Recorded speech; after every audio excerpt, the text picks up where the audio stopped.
everybody. It's Allison from Allykatkreations. How are you? I hoped all of you enjoyed my interview with Paul. I had such a blast, and I hope that having another perspective better helps people understand where I'm coming from when it comes to not just the Urantia book, with all the books. It's great to have different perspectives, and it's great to have people who are very well read on topic matters, but here we are.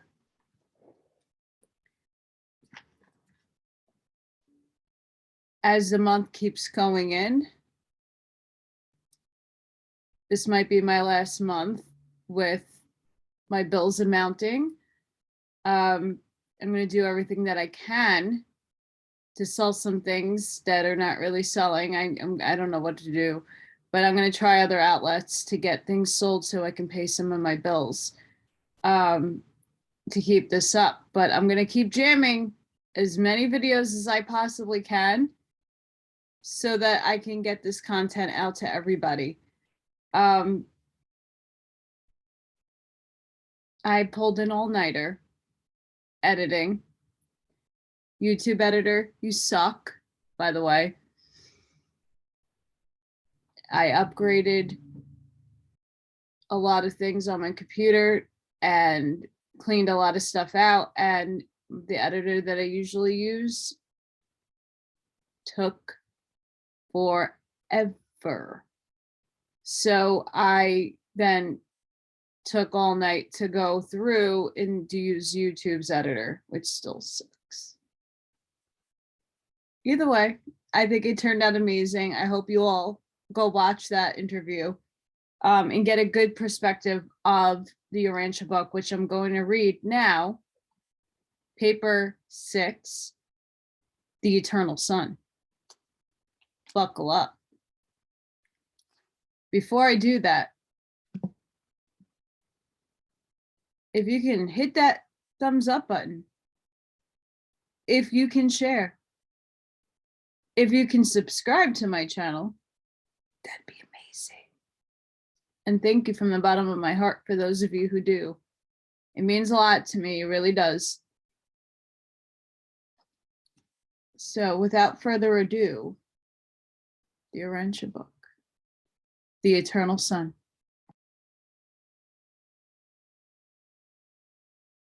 So before I begin, happy Pi Day. 3.14, Infinity and Beyond. The Eternal Sun is the perfect and final expression of the first, personal, and absolute concept of the Universal Father. Accordingly, whenever and however the Father personally and absolutely expresses himself, he does so through his eternal Son. Whoever has been, now is, and ever will be, the living and divine Word. And this eternal Sun is residential at the center of all things, in association with and immediately enshrouding the personal presence of the eternal and universal Father. We speak of God's first thought and allude to an impossible time origin of the eternal Sun for the purpose of gaining access to the thought channels of the human intellect. Such distortions of language represent our best efforts at compromise with the time-bound minds of mortal creatures. In this sequential sense, the Universal Father never could have had a first thought, nor could the Eternal Son have ever had a beginning.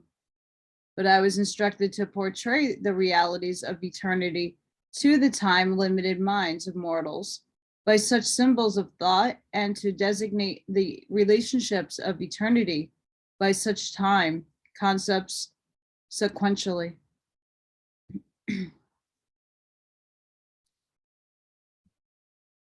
Dear March, allergy season,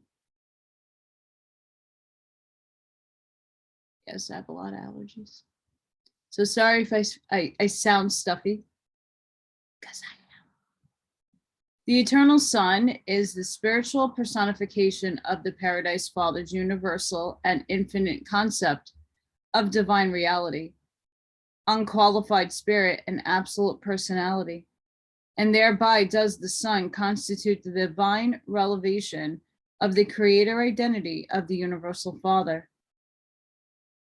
The perfect personality of the Son discloses that the Father is actually the eternal and universal source of all the meanings and values of the spiritual,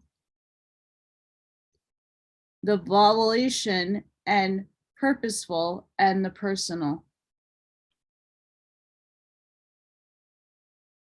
In an effort to enable the finite mind of time to form some sequential concept of the relationships of the eternal and infinite beings of the Paradise Trinity, we utilize such license of conception as to refer to the Father's first personal universe, an infinite concept.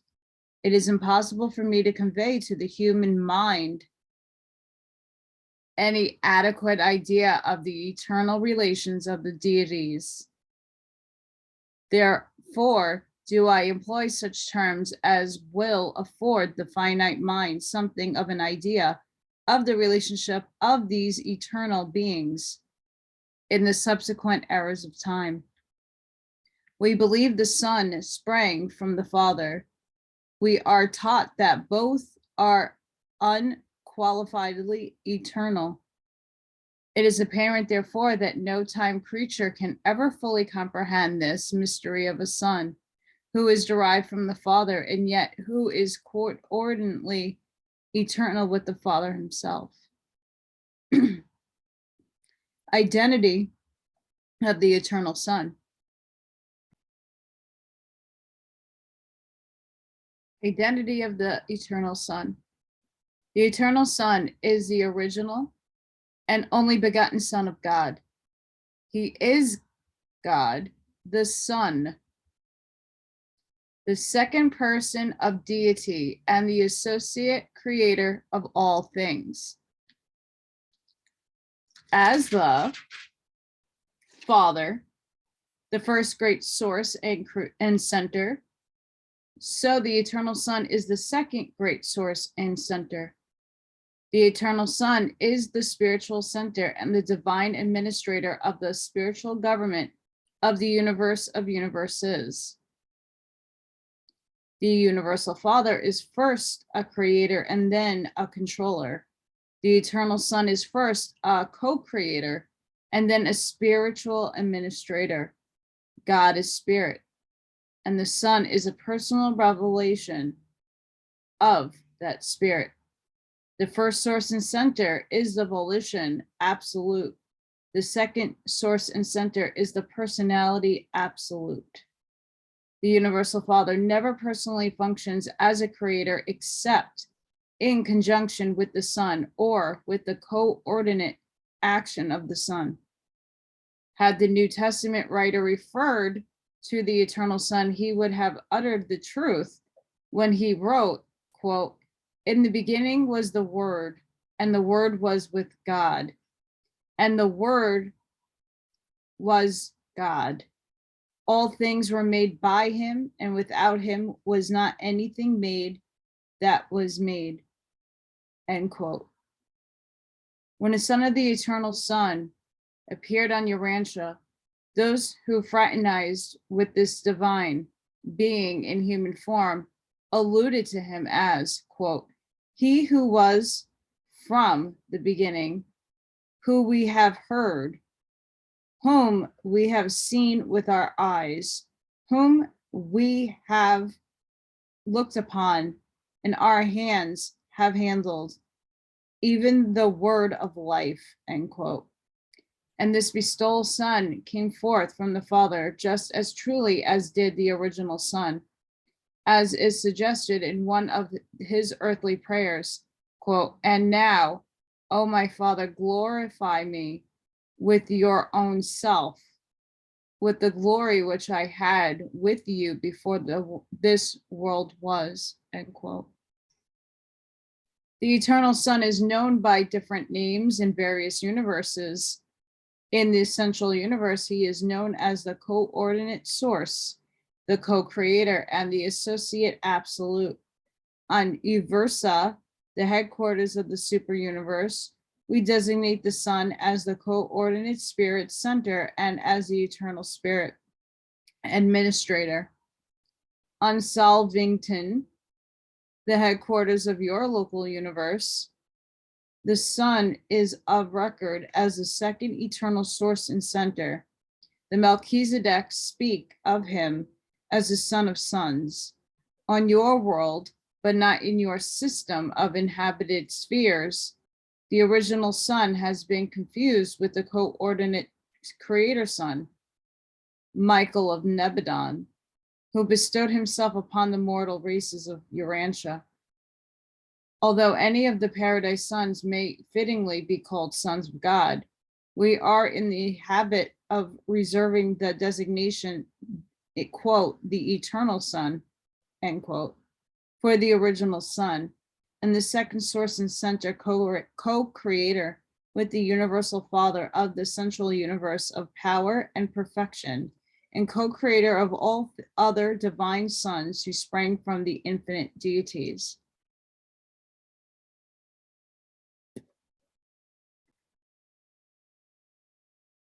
Nature of the eternal Son. The eternal Son is just as changeless and infinitely dependable as the universal Father. He is also just as spiritual as the Father, just as truly an unlimited spirit. To you, of lowly origin, the Son would appear to be more personal, since he is one step nearer you in approachability than of the universal Father. The eternal Son is the eternal Word of God. He is holy, like the Father. In fact, the eternal Son is God the Father, personally manifest to the universe of universes.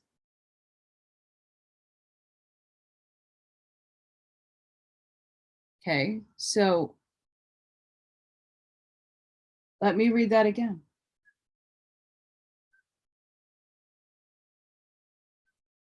The eternal Son is the eternal Word of God. He is holy like the Father. In fact, the eternal Son is God the Father, personally manifest to the universe of universes, meaning the flesh. And thus it was and is forever will be true of the eternal Son of all the coordinate creator sons. Quote, he who has seen the Son has seen the Father, end quote. In nature, the Son is wholly like the Spirit Father.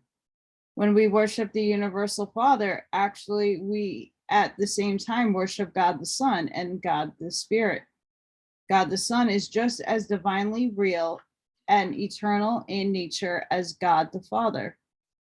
The Son not only possesses all the Father's infinite and transcendent righteousness, but the Son is also reflective of all the Father's holiness of character. The Son shares the Father's perfection and jointly shares the responsibility of aiding all creatures of imperfection in their spiritual efforts to obtain divine perfection. The eternal Son possesses all the Father's character of divinity and attributes of spirituality. The Son is the fullness of God's absoluteness in personality and spiritual government of the universe of universes. God is indeed the universal spirit. God is spirit, and this spirit nature of the Father is focalized and personalized in the deity of the eternal Son. In the Son, all spiritual characteristics are apparently great enhanced by differentiation from the universality of the first source and center. And as the Father shares his spirit nature with the Son, so do they together just as fully and unreservedly share the divine spirit with the conjoint actor, the infinite spirit. In the love of truth and in the creation of beauty, the Father and the Son are equal, except that the Son appears to devote himself more to the realization of the exclusivity, spirit beauty of universal values. In divine goodness, I discern no differences between the Father and the Son.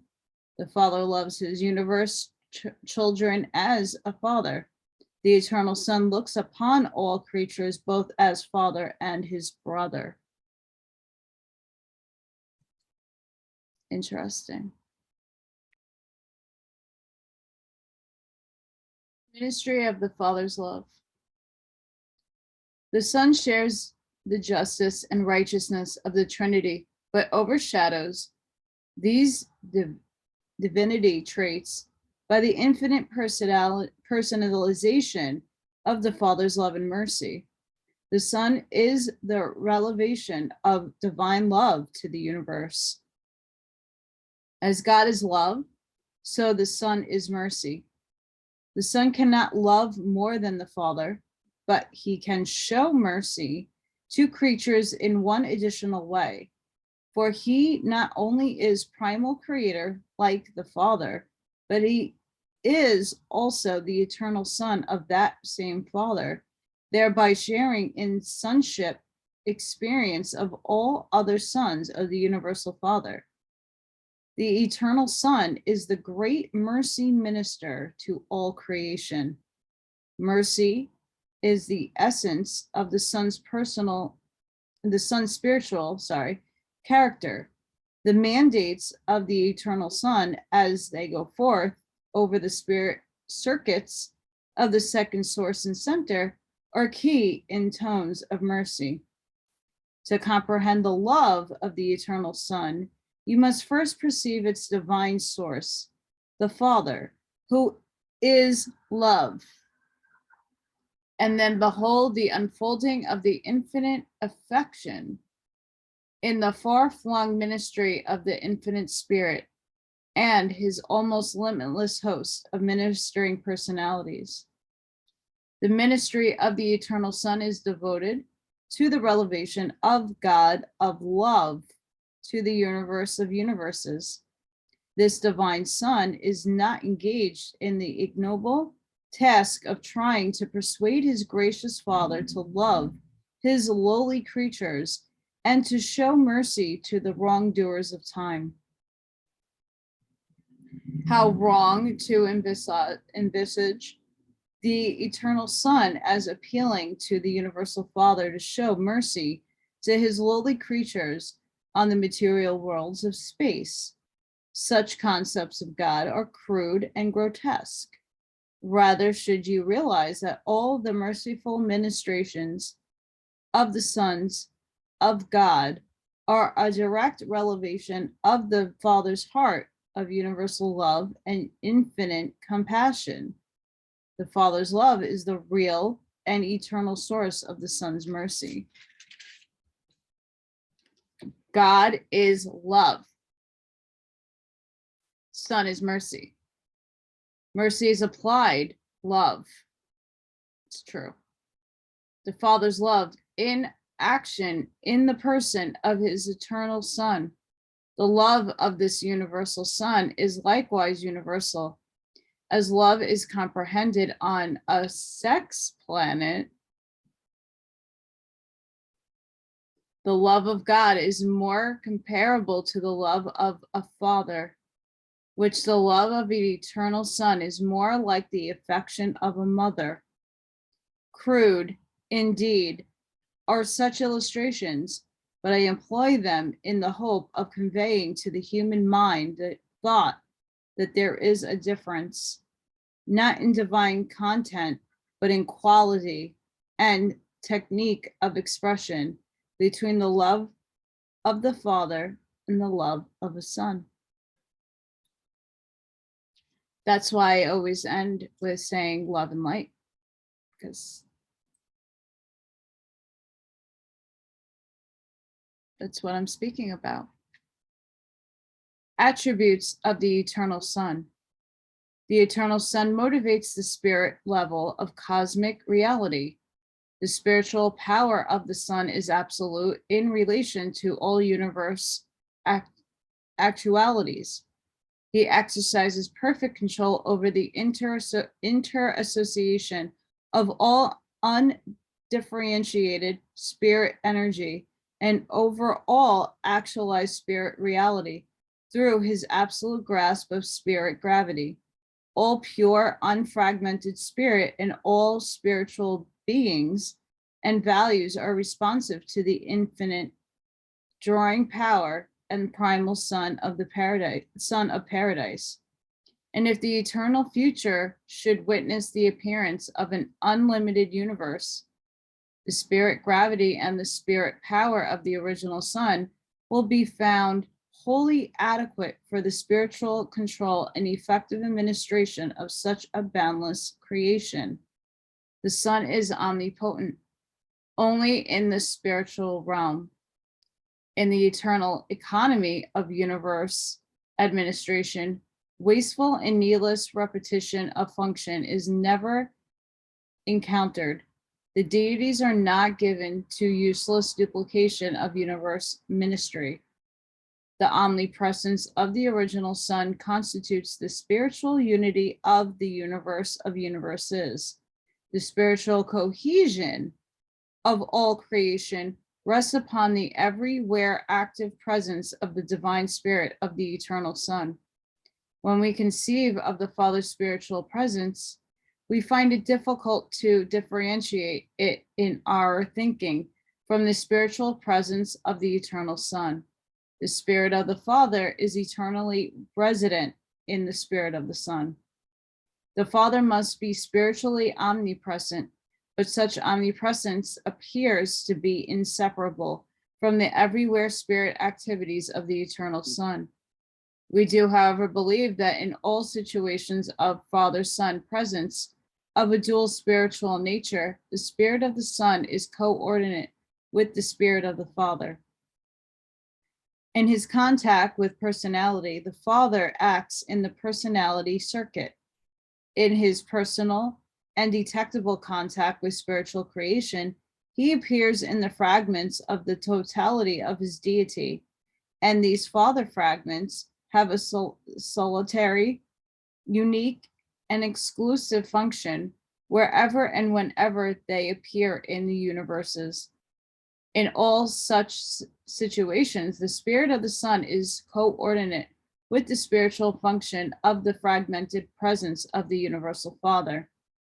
Spiritually, the eternal Son is omnipresent. The spirit of the eternal Son is most certainly with you and around you, but not within you and a part of you like the mystery monitor. The indwelling Father fragment adjusts the human mind to progressively divine attitudes, whereupon such an ascending mind becomes increasingly responsive to the spiritual drawing power of the all-powerful spirit gravity circuit of the second source and center. The original Son is universally and spiritually self-conscious. In wisdom, the Son is full equal of the Father. In the realms of knowledge omnipresence, we cannot distinguish between the first and second sources. Like the Father, the Son knows all. He is never surprised by any universe event. He comprehends the end from the beginning. The Father and the Son really know the number and whereabouts of all spirits and spiritualized beings in the universe of universes.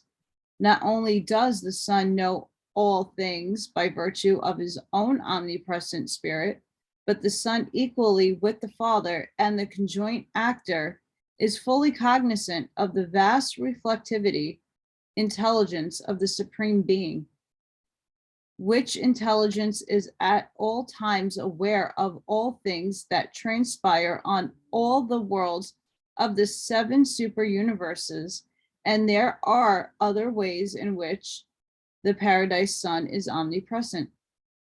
The eternal Son, as a loving, merciful, and ministering spiritual personality, is wholly and infinitely equal with the universal Father, while in all those merciful and affectionate personal contacts with the ascended beings of the lower realms, the eternal Son is just as kind and considerate, just as patient and long-suffering as are his paradise sons in the local universes, who so frequently bestow themselves upon the evolutionary worlds of time.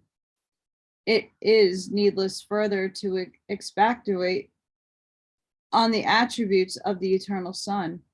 With the exceptions noted, it is only necessary to study the spiritual attributes of God, the Father, to understand and correctly evaluate the attribute of God, the Son.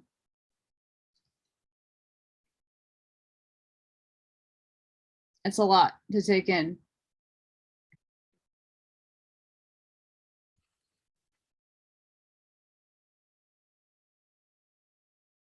My little co-host here, who kept me up again half the night with her shenanigans. That's all right. Limitations of the eternal Son. The eternal Son does not personally function in the physical domains, nor does he function except through the conjoint actor.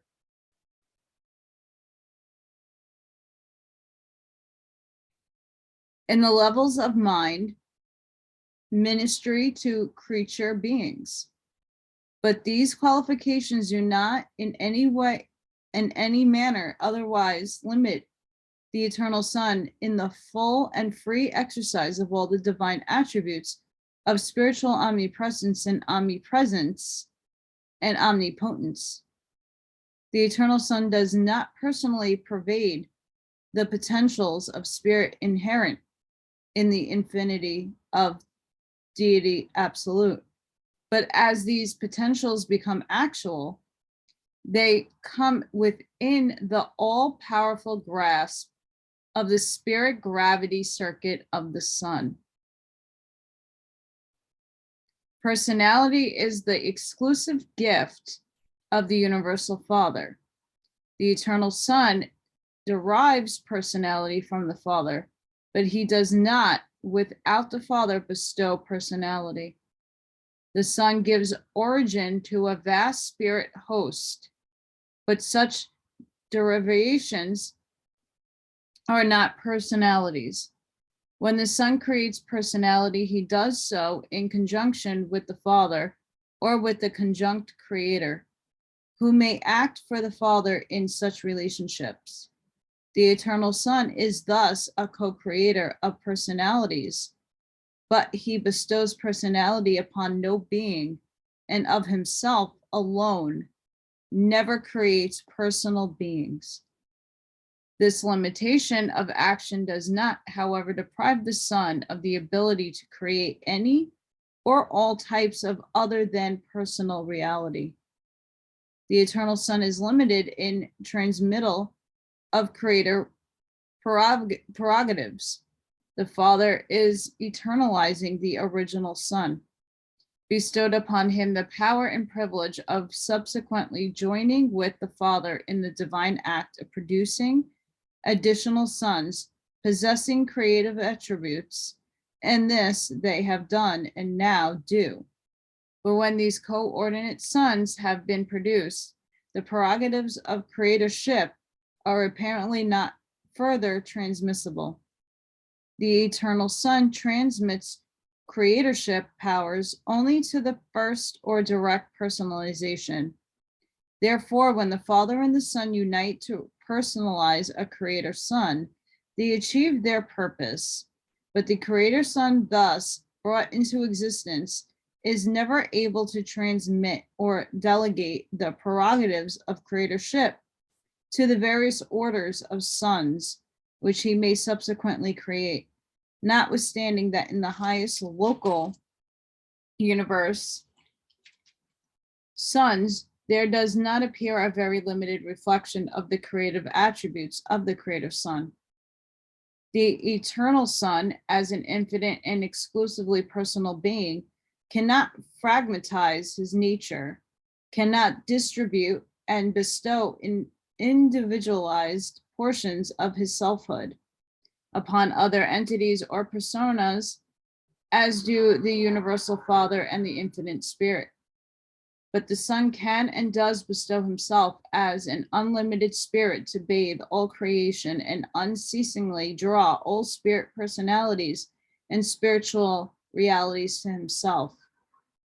Ever remember, the eternal Son is the personal portrayal of the Spirit Father to all creation. The Son is personal and nothing but personal in the deity sense. Such a divine and absolute personality cannot be disintegrated or fragmentized. God the Father and God the Spirit are truly personal, but they are also everything else in addition to being such deity personalities.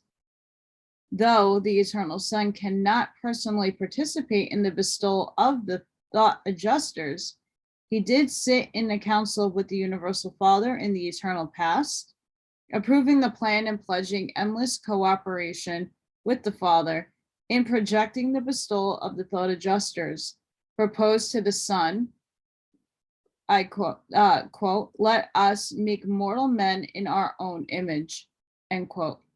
And as spirit fragment of the Father dwells within you, so does the spirit presence of the Son envelop you, while these two forever work as one for your spiritual advancement.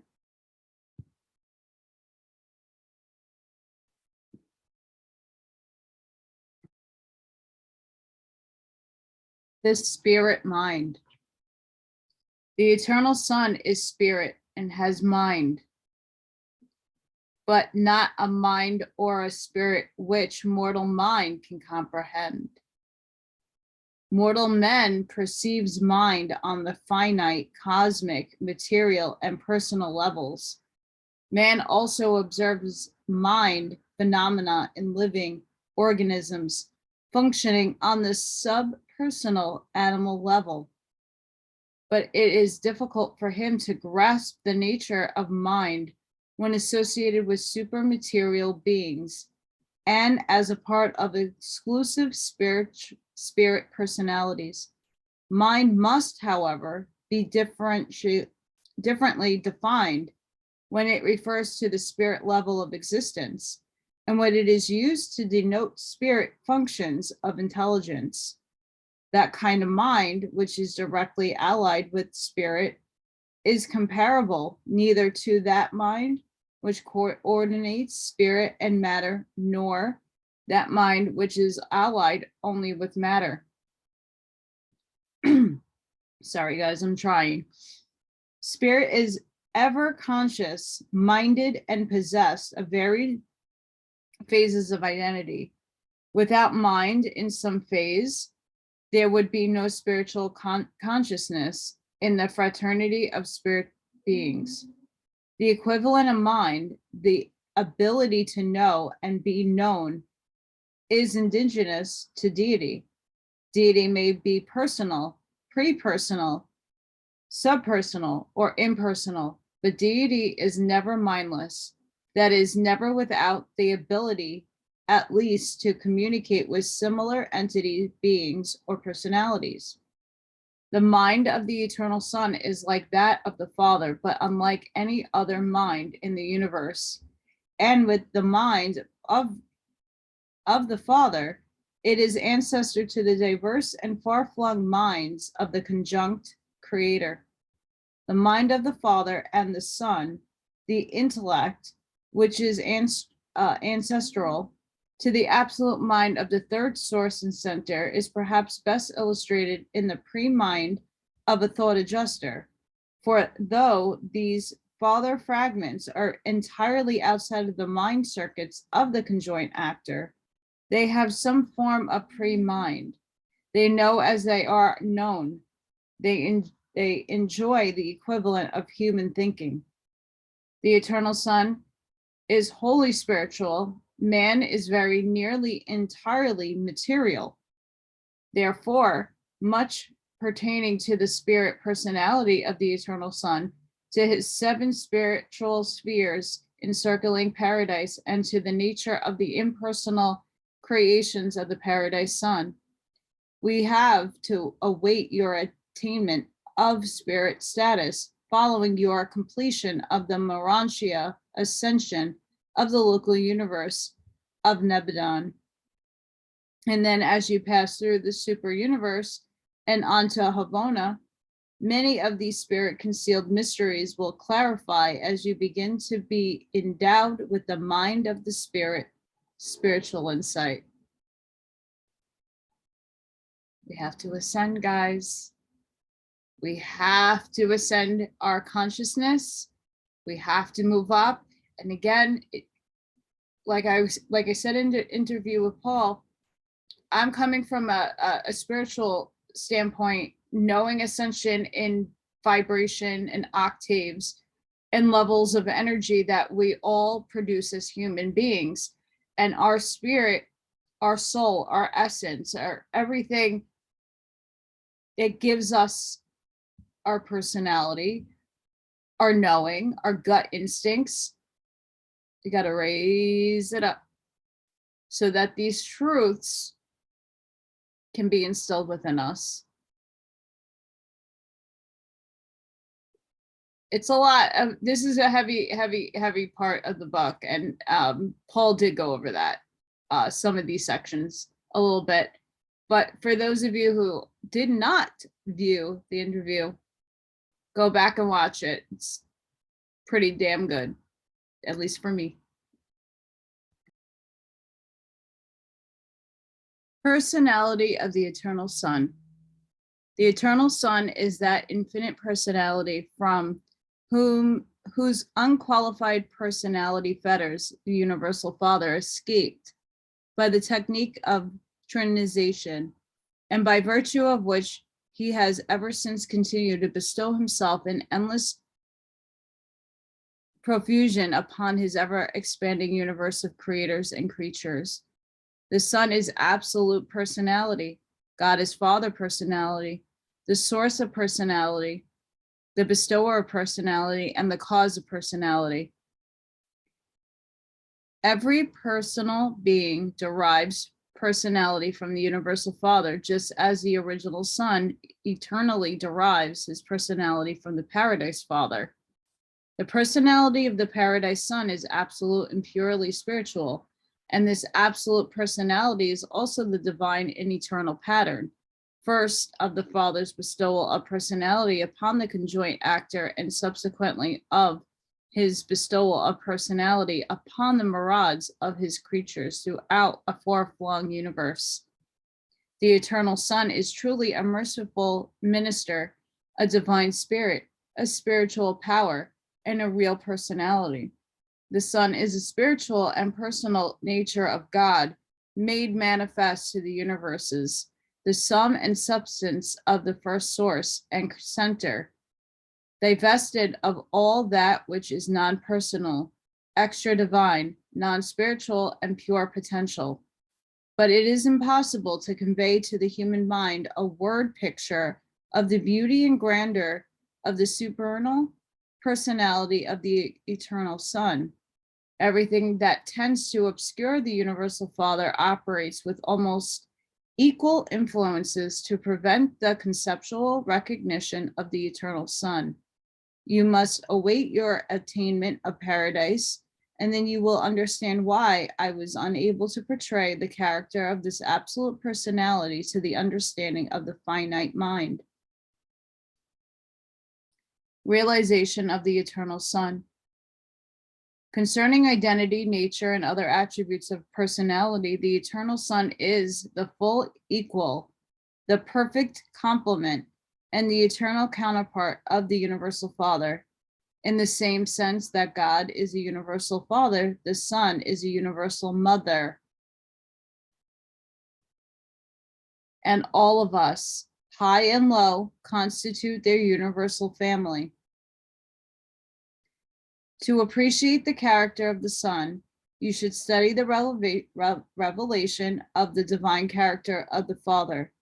They are forever an inseparable one.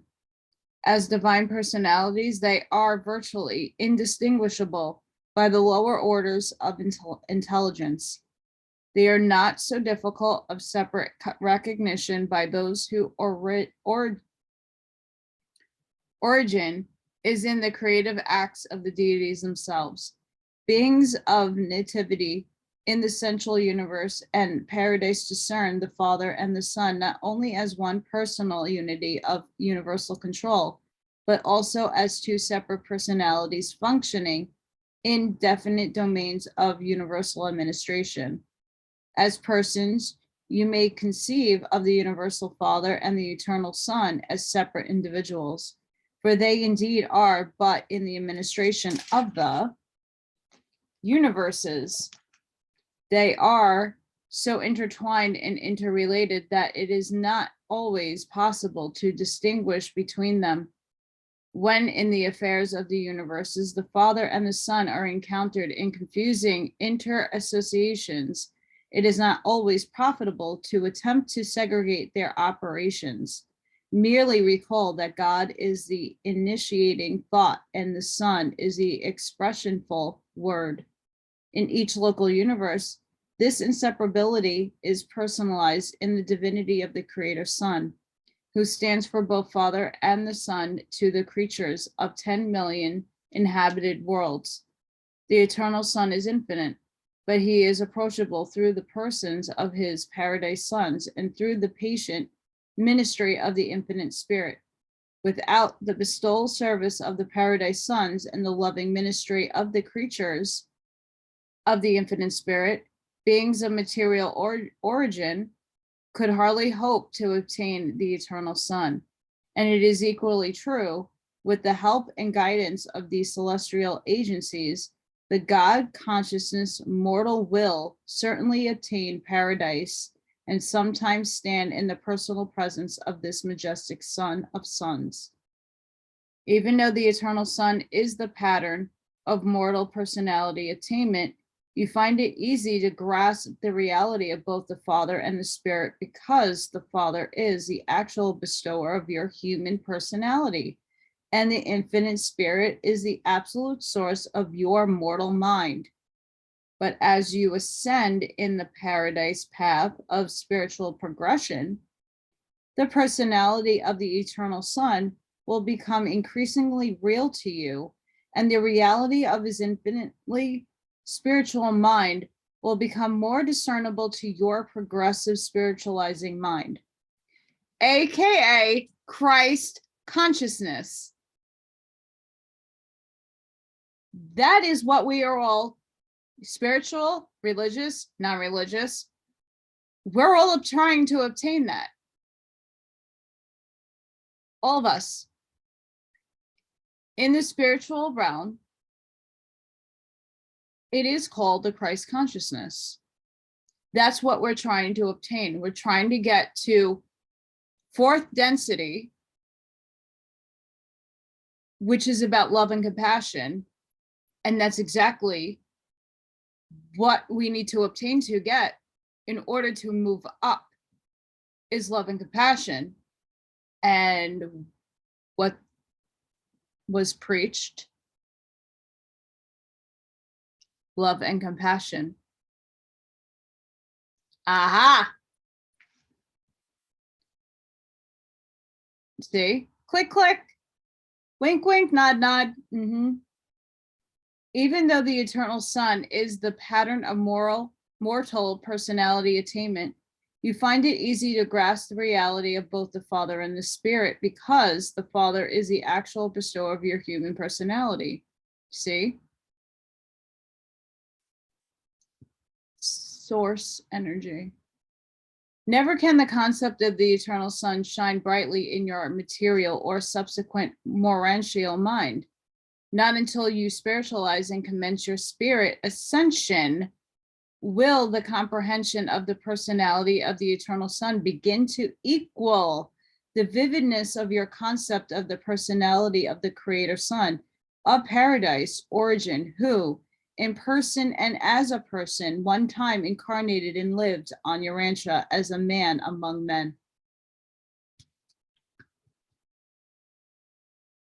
Throughout your local universe experience, the Creator Son, whose personality is comprehensible by man, must compensate for your inability to grasp the full significance of the more elusively spiritual, but nonetheless personal, eternal Son of Paradise. As you progress through Overton and Havona, as you leave behind you the vivid picture of deep memories of the Creator Son of your local universe, the passing of this material on Urantia experience will be compensated by ever enlarging concepts and intensifying comprehension of the eternal Son of Paradise, whose reality and nearness will ever augment as you progress paradise-ward. The eternal Son is grand and glorious personality, although it is beyond the powers of the mortal and material mind to grasp the actuality of the personality of such an infinite being. Doubt not he is a person. I know whereof I speak. Times almost without number, I have stood in the divine presence of the eternal Son, and then journeyed forth in the universe to execute his gracious bidding.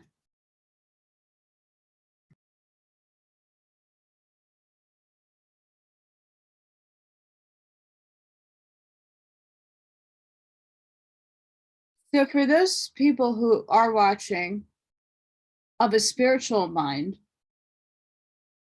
this book will definitely try to help you conceive to some extent Christ consciousness, how to ascend, how to move up. There's a lot to this that we cannot, no matter how advanced we are in our mind capacity, we won't know until we get to that level, the profoundness of the infinity of these words. So I'm going to leave it there. For all those going through allergies right now, I know Morgan also has allergies. I'm taking this twice a day, one in the morning, and then they're sucking candies. They're not candy, by the way. They're organic. They're all organic. They're halal and kosher certified. This helps the lungs. This helps allergies and congestion. It's a very organic way of dealing with some problems. I use them also. I have a lot of different types of drops that do different things. When I don't sleep, I take a few. They're called Relax, which helps me mellow out and get some sleep. So if anybody is interested, you can email me. If you're interested in those products, they work for me. And I can get you hooked up. So I hope all of you enjoyed this portion of Urantia. Please go watch the interview with Paul. It was amazing, and a lot of wealth of information came out of that. Sending each and every one of you love and light, and I'll see you on the next one. Bye.